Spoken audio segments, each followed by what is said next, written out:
go over some kitchen safety reminders. My name is Mr. Nicholas Zimmerman, and I currently teach in Shenandoah County Public Schools in Virginia. I am a family and consumer sciences teacher, so I teach my students essential life skills in the areas of child development, human development, apparels, textiles, housing, interiors, and nutrition and wellness. And we were formerly known as the field of home economics. I'm going to give you 3 quick stops at the grocery stores. One of the things that I love most about Rachael Ray is she's very family oriented. She takes simple recipes and makes them complex for families, and takes complex recipes and makes them simple for families. And so it makes her very reachable to my students in my classroom.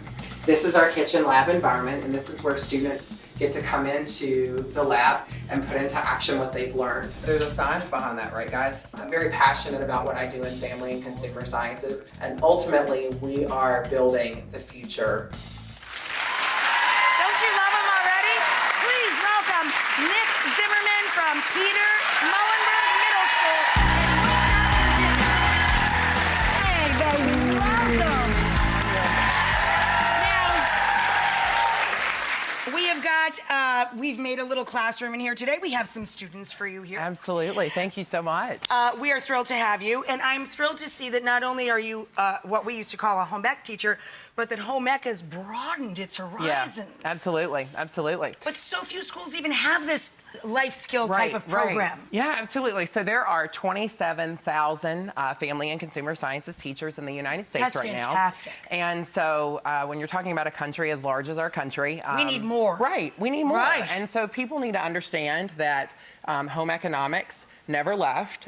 We evolved to meet the needs of our students and this current generation as we transitioned into family and consumer sciences. I love this. This is great. Yeah. Okay, so we've set everybody up with carrots here. You're going to be showing us a stir fry? Absolutely. My kitchen is your kitchen. Perfect. You're the boss. Thank you so much, Rachel.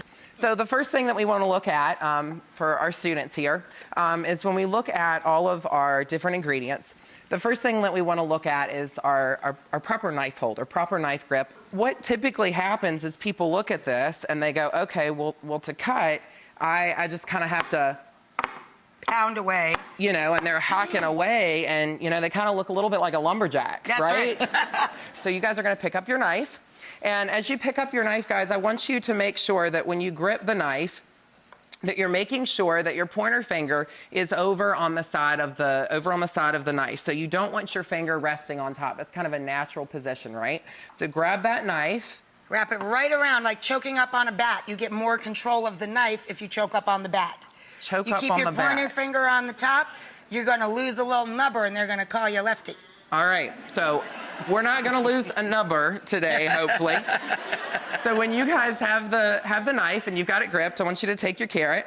And first thing that I want us to do is make sure that our tip never leaves the board. Yeah, Rachel, you got it. So make sure that the tip is on the cutting board. Right. Thank you. And you guys are going to put the tip of the knife on the cutting board, and then I just want you to cut off the end. So I heard the chop, okay? So when we hear that, quiet. What do we hear? We heard that. That means it left the board. Right. Right. Leave the tip of the knife on the cutting board, slide the carrot underneath of it, leave the tip on the cutting board, and slide down, kids. Okay? There you go. Perfect. Now, this is the second part of it. I want you to grip like you're cupping your hand. And then make sure that your knuckle, so the tips of your knuckle can kind of hit the side of the knife as we're kind of pulling through. That way you can never cut yourself, right, because you're going to run into your knuckle, not your fingertip. Exactly. So then you're going to put the two pieces together and slide the carrot underneath, okay? You guys are doing a great job. So we just slide that underneath. Very good, Evie. Perfect. So just slide that underneath. And as we're sliding that carrot under, you can get a little bit faster. Don't get too adventurous like Rachel does. It is so hard for me to watch you all chopping. All right. It's killing me. And so we're going to pull that all the way through, guys, until we get to the end. And we've got our little pieces. And you've got your perfectly sliced carrot. There we go. Look how good they're doing. They're doing a great job. Yeah. I wanted to stay with you in your classroom even when I'm not physically there. So I'm going to send you guys down a ton of stuff. Some pot sets, all my favorite pieces for the kitchen. You have 4 stations, right? Yes. So we'll send 4 of everything for the kids. Oh, my God. Thank you. Keep up the good work. Thank